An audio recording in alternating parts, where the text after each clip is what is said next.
दोस्तों नमस्कार। दोस्तों, धर्मेंद्र प्रधान के शिक्षा मंत्री पद से इस्तीफे के साथ ही 35 दिनों से चल रहा कॉकरोच जनता पार्टी का आंदोलन समाप्त हो गया। इस आंदोलन में आप सबने कई रंग देखे, कहीं पुलिस की ज्यादती देखी तो कहीं पुलिस वालों को भी पीटते देखा, कहीं अजीबोगरीब ढंग से पत्थरों से भरा एक ट्रक आंदोलनकारियों के बीच आ गया, तो कहीं एक टूटी फूटी कार भी आंदोलन स्थल तक पहुंच गई।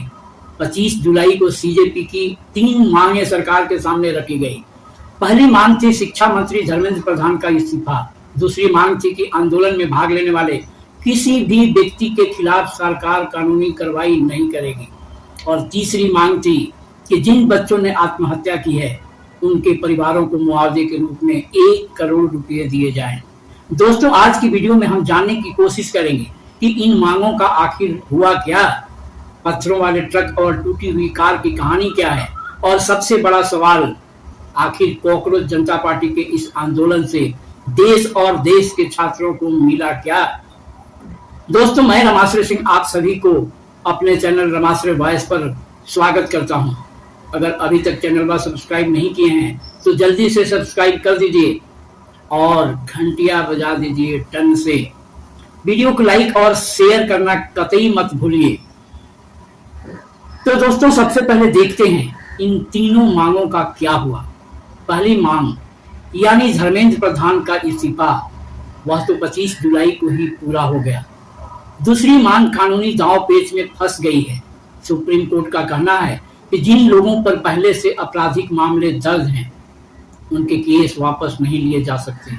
तीसरी मांग को लेकर ऐसा लगता है कि सरकार इसे पूरा कर सकती है, क्योंकि सरकार को यह पैसा अपनी जेब से तो देना नहीं है, और ऐसा करके शायद सरकार अपनी बिगड़ी हुई साख बचाने की कोशिश भी करेगी।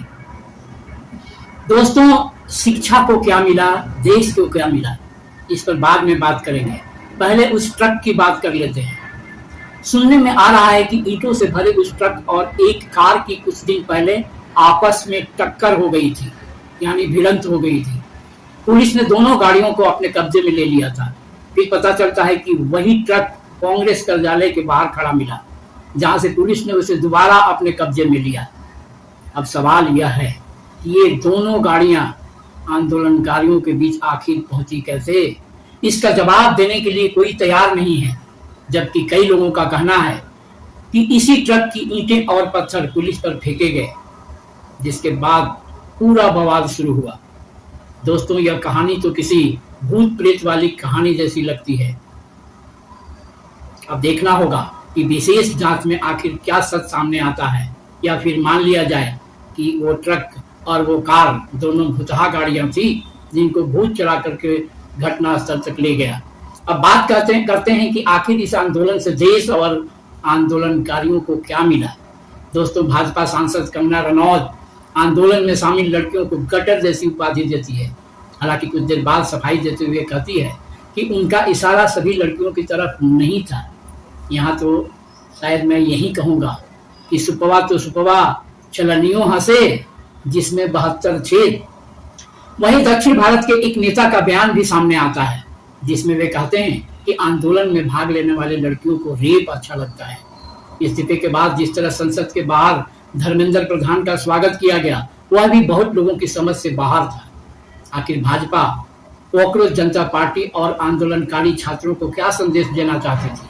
आम लोगों को तो यही लगा कि भाजपा आंदोलन कर रहे छात्रों को चिढ़ाने की कोशिश कर रही थी। दोस्तों, अब सबसे बड़ी और अहम बात, धर्मेंद्र प्रधान के हटने के बाद प्रहलाद जोशी को नया शिक्षा मंत्री बनाया गया, जबकि उनके पास पहले से ही एक मंत्रालय था। इसे क्या समझा जाए।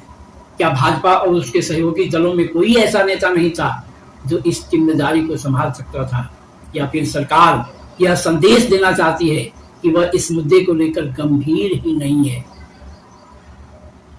अरे भाई, हमारे पलटू चाचा को ही बना देते, खाली तो बैठे थे, और उन पर आज तक कोई भी ऐसा वैसा आरोप नहीं लगा है। बिहार के सुशासन बाबू थे तो देश के भी सुशासन बाबू बन सकते हैं। अब जोशी जी के बारे में भी जो बातें मीडिया में सुनने को मिल रही है, वे भी कम चौंकाने वाली नहीं है। कहा जा रहा है कि वे आरएसएस की पृष्ठभूमि से आते हैं और उन्होंने बिल्किस बानो मामले में दोषियों की रिहाई का स्वागत किया था। यानी साफ शब्दों में कहा जाए तो उस फैसले का समर्थन किया था।